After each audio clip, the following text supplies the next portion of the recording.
But you like it now? You love your 65-game rule now? Well, there goes Joel Embiid, perhaps for the season. The guy plays 64 games. He's not going to be on there.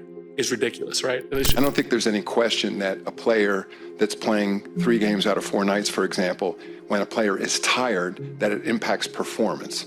Load management is a term that was once foreign to NBA fans and teams alike. The expectation was that an NBA player would suit up for their team in every game unless they were injured. But in recent years, that term has exploded into the NBA lexicon as star players, or even just starters, continue to miss a game or 2 at a time to keep them healthy throughout the season. This caused major friction with fans who would come to games expecting to see a star, only to find out that they came to the arena on a night that star player would be on the bench in street clothes. The problem got so bad that the NBA and Players Association put a new rule into the newly negotiated collective bargaining agreement last spring to directly combat this issue. But the rule, a 65-game minimum to be eligible for regular season awards and honors, is already becoming exposed to some major flaws. So what caused this rule to be put into place, and what are the ramifications that are and will eventually play out across the league? And can this ruin the league as we know it? Before we get to the content, make sure you drop, like, subscribe, and turn on our notifications to help the channel grow. Now that we get all that out of the way, cue the intro.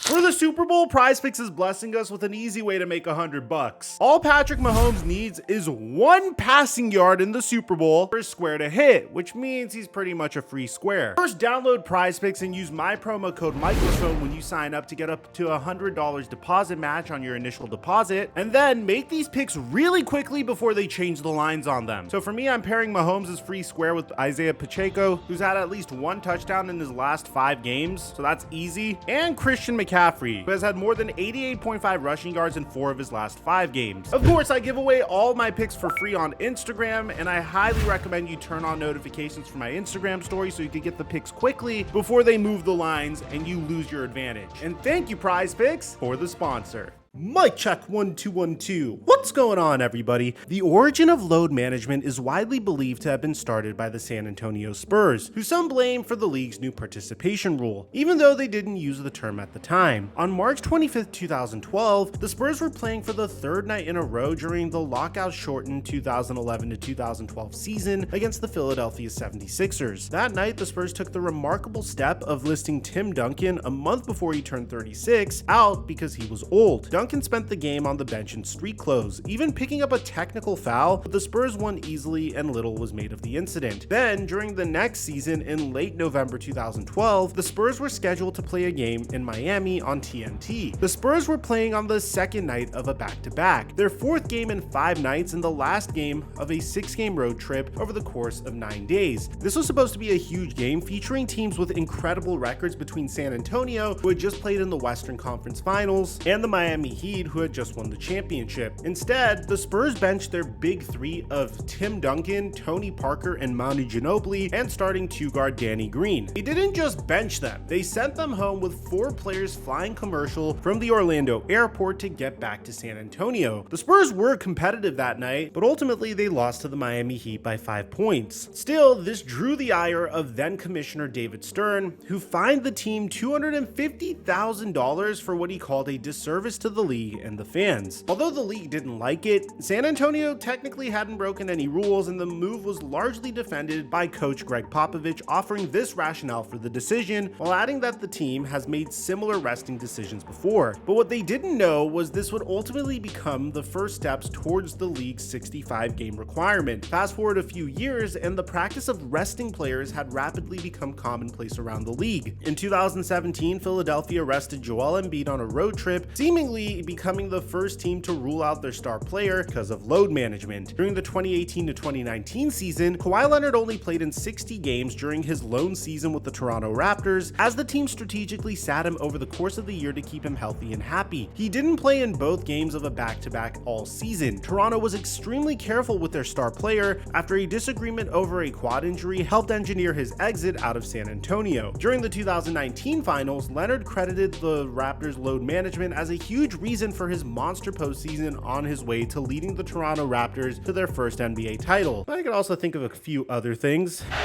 Klay Thompson obviously in some pain.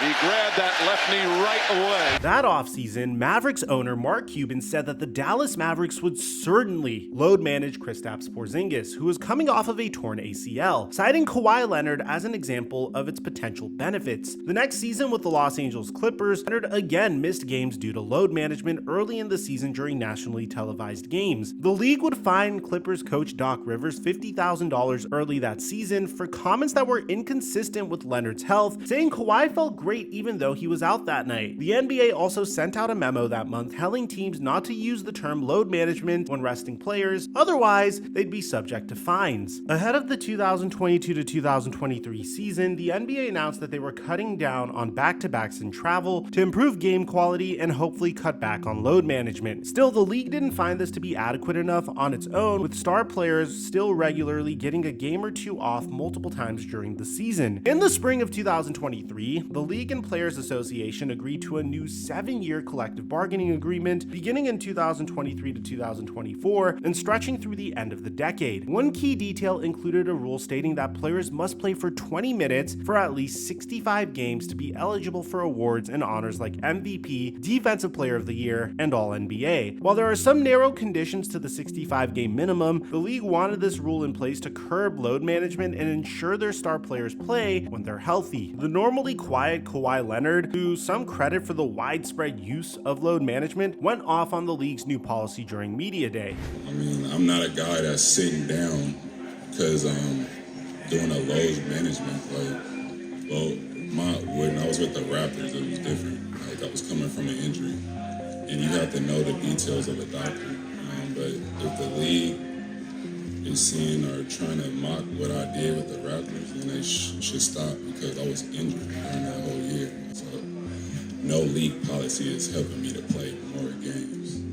If the new 65-game rule wasn't direct enough, the NBA made their thoughts on load management crystal clear shortly before the season began. NBA Executive VP of Basketball Operations Joe Dumars said that load management is no longer supported by scientific data. Dumars, a member of the bad boy Detroit Pistons in the 80s and 90s, also said that the culture in the NBA is that players should want to play in all 82 games. This is a pretty strong departure from what Commissioner Adam Silver said during last All-Star break. I hesitate to weigh in on an issue as to whether players are playing enough, because there is real medical data and scientific data about what's appropriate. During a press conference at the in-season tournament, Adam Silver struck a noticeably different tone with an elaborate answer defending the league's new stance on load management. I think what Joe is saying is that we have no data that it prevents injuries. I don't think there's any question that a player that's playing 3 games out of 4 nights, for example, when a player is tired, that it impacts performance. The question is, I think the ultimate notion behind load management isn't so much that there isn't a fall off in performance when you're tired and fatigued. The question is that lead to more injuries. And especially the way load management is now used, it's not even so much of a specific focus that this player is tired and may be more likely to be injured in the moment. It was used in a way programmatically where on November 5th, teams are circling games on December 12th and saying, based on our program, the player should not be participating in that game. I think what Joe was saying, and I think it's our belief, that we have no solid data that is effective. And so performance, yes, but I think that's an issue we have to balance out in terms of the business side of it and the expectation from our fans that players will, and media, that the players will play when they are otherwise healthy. The league's sharp stance on the issue, combined with the CBA's new 65-game rule, already appears to be shaping the availability of star players. For one thing, Kawhi Leonard and Paul George, load management culprits in the past, have played the heavy majority of games this season, but it's also called into question the need for some stars to play even when they're not healthy in order to reach the 65-game minimum. Last season's MVP, Joel Embiid, made a strong case to win the award again, especially after scoring a franchise record 70 points against the the Spurs in late January. However, the league's leading scorer and betting favorite for MVP was very close to missing enough games to rule him out of the award race. This included a late scratch in what was supposed to be an epic clash against Nikola Jokic and Denver in a move that drew a fine from the NBA and rightful mockery from Nuggets fans.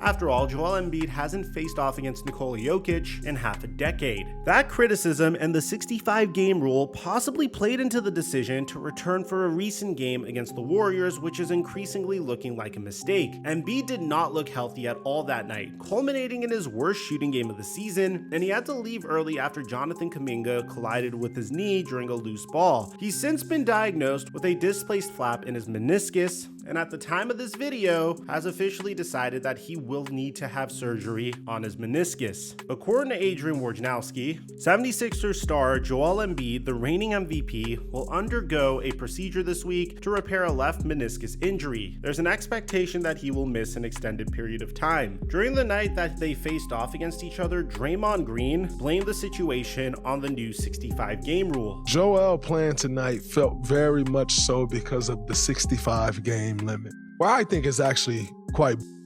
In turn, you get Joel, who comes out there tonight and he forces it. And Freak played with him and JK diving for the ball, but maybe it's not as bad if the knee isn't already banged up. I don't really bang with it. And now we got one of our premier faces in this league, the MVP of our league, possibly hurt for an extended period of time because he's forcing it. Now, Draymond Green isn't the only player who's voiced his displeasure with the rule. Indiana's Tyrese Halliburton, an all-star starter, called the rule stupid. He's primed for an all-NBA selection thanks to his breakout season while leading the league in assists. But after a hamstring injury sidelined him for almost 3 weeks, he's in jeopardy of becoming ineligible for the honor and maybe more importantly to him, a lot of money. Last offseason, Halliburton signed a 5-year max contract extension with the Pacers that kicks in next season worth a base value of $204.5 million. His new contract will be worth 25% of next season's salary cap if he doesn't make All-NBA and 30% of the cap if he does make All-NBA, pushing the total value to over $245 million.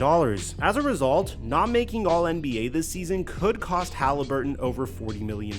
No wonder why he's called this a stupid rule. With top players ineligible for All-NBA, it will expand the pool of players who could receive the honor even if they're not a top 15 player. Philadelphia's Tyrese Maxey, a first-time All-Star, has a greater chance of earning an All-NBA nod if Halliburton and others don't meet the 65-game threshold. That could make his upcoming extension with the 76ers worth 30% of the salary cap, something that Halliburton's contract would not allow if, for example, Maxey made All-NBA instead of him. With more potential All-NBA players comes more players who want the higher salaries they're eligible for, and that's especially true with more experienced players who are eligible for higher percentages of the cap the longer they're in the league. Teams may not be willing to pay maximum salaries if they don't think their All-NBA player is as good as other players who were ineligible because of the 65-game rule. But it's not just player contracts that the league had in mind when pushing to add the new rule. The NBA's national television contracts with Disney and Warner Brothers expire at the end of the 2024 to 2025 season. The league's exclusive negotiating window with both companies expires in April. However, that's expected to pass without a deal, which fuels the belief that their new TV deal could set the standard for sports streaming rights. The league will undoubtedly still negotiate with Disney and Warner Brothers to air games on TNT, ABC, and ESPN, but also streamers like YouTube TV, Apple TV, Peacock, and even Netflix. Inconsistent player participation because of load management threatens the value of the NBA's product, which in turn could hurt their potential earnings during these upcoming negotiations. Why would a potential TV partner pay big dollars if they can't rely on star players suiting up for a nationally televised game that could cost them millions, maybe billions to broadcast? Implementing this rule while adding more high-profile games like the play-in and in-season tournaments are a big reason why the NBA is aiming to significantly increase their television revenue, which in turn increases the salary cap and player salaries. That's likely a significant factor that guided the Players Association's decision to accept this rule in the new CBA. It's almost like the league is saying to their players, we all make a shitload of money from our television deals, and we could be getting way more. Play when you're healthy, don't